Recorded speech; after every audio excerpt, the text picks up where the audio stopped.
We heard in the Dáil that you simply wanted to delay this so we could really work on statutory sick pay and get it right.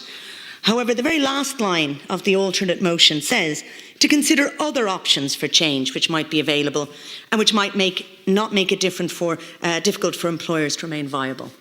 So basically, this is around saying we actually don't want to do statutory sick pay and we're looking to do something else instead. That's what's in the government motion. That's why I'll be strongly opposing it. It is one of the lines, alternatives to statutory sick pay. That's what you're looking at there. And just so we know, others have listed the fact, in Belgium, workers are entitled to 30 days sick leave at 100%, in Finland, 9 days, in the Netherlands, 2 years sick leave at 70%. And there are only 5 other countries that don't have a statutory entitlement, but I would point those countries, in fact, have collective agreements, countries like Denmark, which in fact are even stronger entitlements to sick leave. And that's why they don't have statutory entitlement, because they don't need to, because they have proper recognition of collective bargaining and of union rights.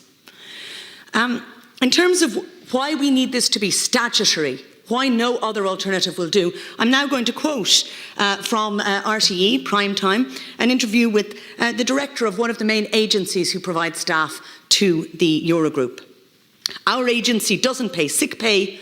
The legal requirement for employers in the private sector in Ireland is that we do not have to pay sick pay. It would come down to an agency directive.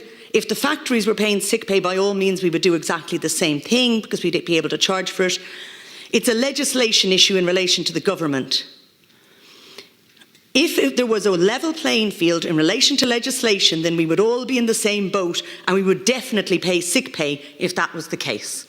That is the meat industry telling us that they will only do this if they are required to do this. And let's be clear and not have meat barons and other companies hiding behind the small and micro business owner that we've heard about. Absolutely, we need to protect small and micro businesses, and we have mechanisms to do so.